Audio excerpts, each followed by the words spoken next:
Currently, I would also like to point out for those of you that have Fallout 4 and anybody that is tuning into the broadcast, make sure that you check out the Fantasy Hero set available for free right now, celebrating 25 years of the Elder Scrolls expansion packs and sets. 25 years of Elder Scrolls. So grab the classic sword and helmet for the next time you venture into the Commonwealth.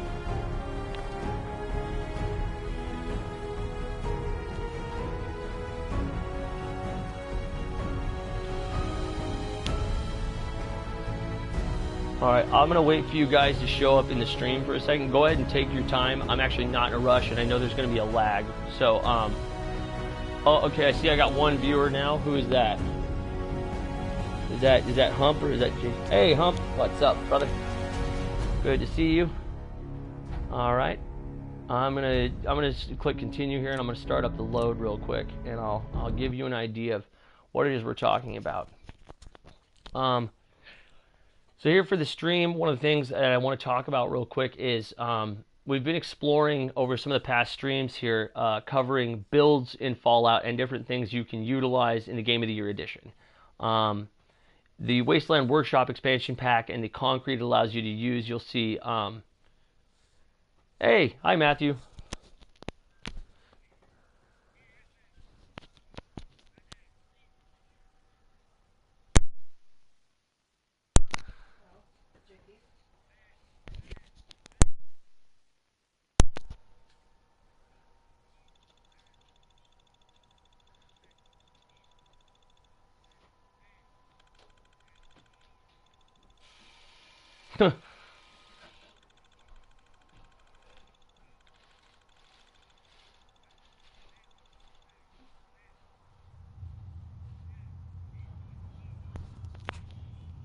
Alright, it looks like the game should be starting now, and you guys are going to have a slight lag to what you're seeing. So my game just loaded up, and I'll be here in my house, but there may be a slight lag.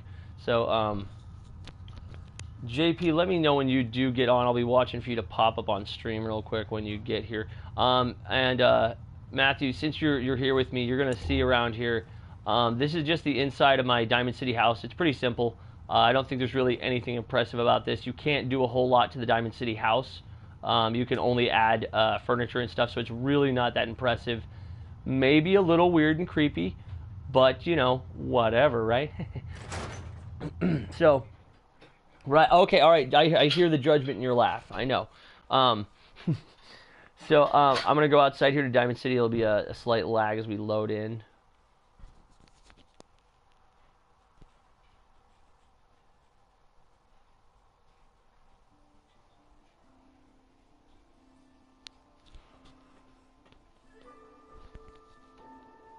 Okay,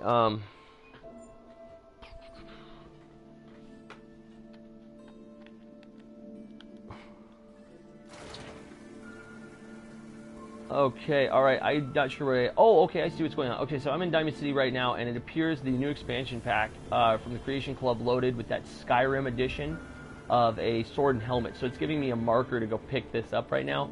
I don't think I'm actually, it looks like it wants me to go to Hubris Comics and go find that Skyrim stuff, which is pretty cool, but we're not going to do that. I'm actually going to head out of Diamond City real quick here and head towards any one of the bases I can find. One thing I will note is, although I'm not in survival mode, I tend not to like to fast travel a lot. I do when I have to, but because my city settlements are so large and complicated, quite literally the game will tend to crash if I teleport directly to a large settlement.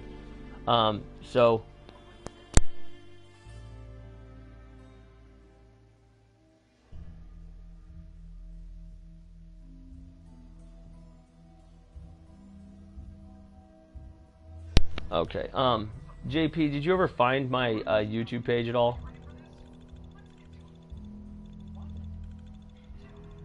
No problem, man. You're no problem. It's okay. I haven't gotten anywhere horribly important right now. I'm still actually at the edge.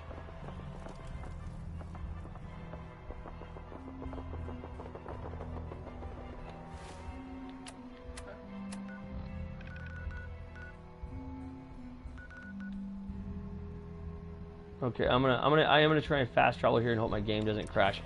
All right, JP, look, tune in real quick, and I will actually make this fast since I actually did want to just show you this real quick and then get back to Metal Gear if possible. I feel like it might be a little surprising. So I don't know, JP, if you had the Game of the Year edition, or what version of Fallout you had, or if it was just a basic game, or what. Do you remember?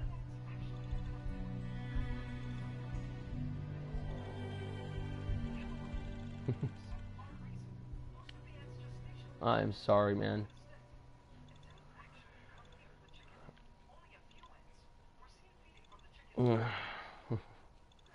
Yeah, and thank you, Matthew, also for tuning in and sending your comments. It's good to see you. All right. So right now here, if you're looking around, for those of you that may or may not be familiar, this is actually Nordingen Beach. I know it doesn't look like Nordingen Beach anymore. A few million caps later and stuff, and this has actually become a bustling city. I'm gonna hopefully we can get JP here in a minute. I'm gonna give the city, as you can see, the city's actually taking a second to load the skyscrapers and stuff I've built. So just kind of fun.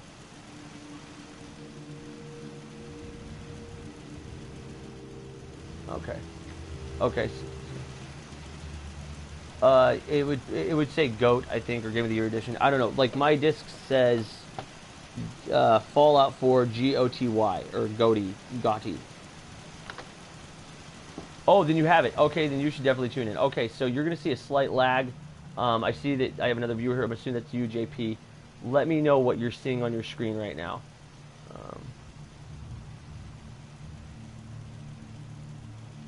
Okay, that's not you. All right, well, hello, other viewer. Right now, I am giving a tour of one of the rebuilds I did on Nordingen Beach, which is one of the Fallout cities. So, we don't have all the viewers here yet, but... Oh, it was Mark. Hey, Mark. Yeah, we got a few people tuning in to see this stuff. I usually don't do... Yeah, it was Mark. Mark says hello. Yeah, I usually have some people tune into this kind of stuff because they wanna kind of check out some of the builds. So I'm actually just waiting. I'm just waiting for JP to get here and stuff. You're here. Oh, I'm only showing one viewer right now, which is Matthew. But I guess okay. Everybody else is here. Okay, so there's going to be a slight lag in what you're seeing. Okay, so here's Nordingen Beach. This is an outer view of the wall. It doesn't really look like much. I'm going to move here to the edge. This doesn't look anything like the Nordingen Beach. I'm sure everybody remembers. It just looks a large concrete wall. So I'm going to go inside because I know this is a little more complicated. Hey, Jamil. Awesome. Okay. So what we're covering here is actually just an inner entrance. And these are some of the electronic security doors we use to secure some of the main buildings here. So some of the main things I want to point out here, if anybody remembers, now they can talk to JPO.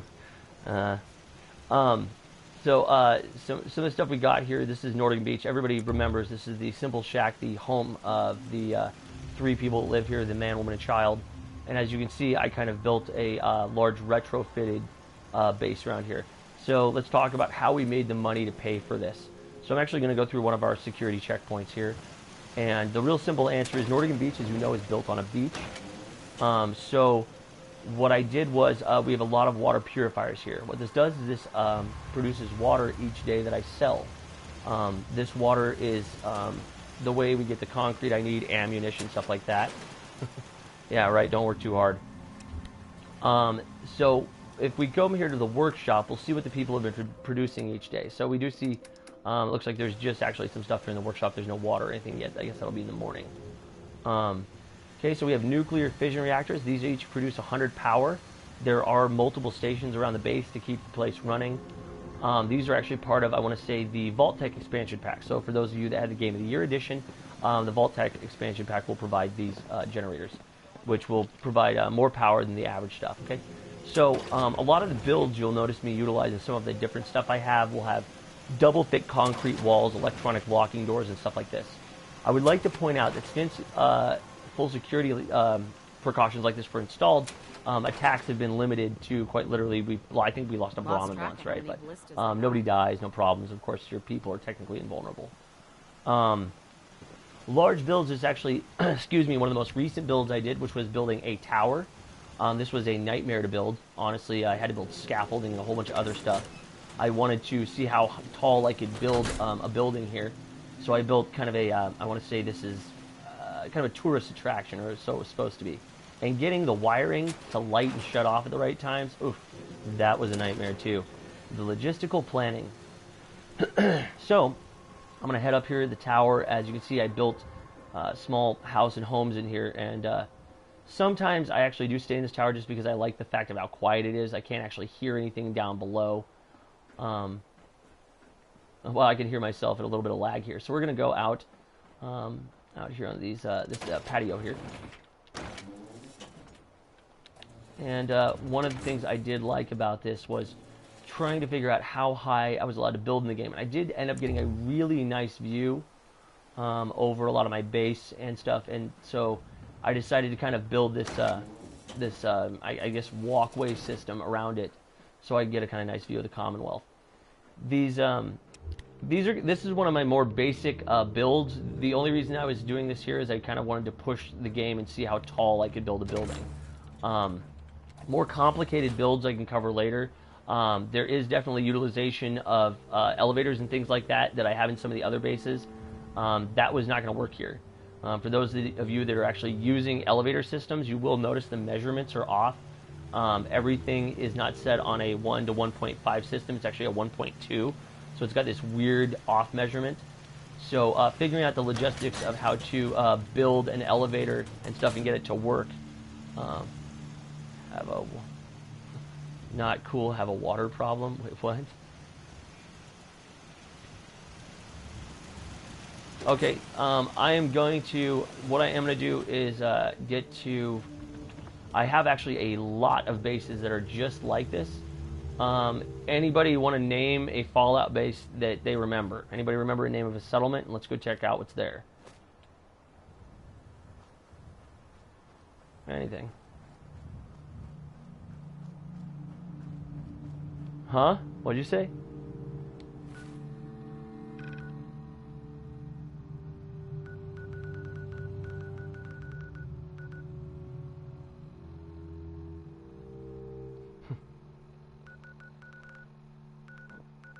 Okay, so there is the castle, and then there's a few different. The castle. Okay, let's talk about the castle. Now, the castle was a major retrofit build. I am not going to teleport to the castle directly. That will definitely crash my game. So I'm gonna have to go nearby. Oh no! And there's the crash.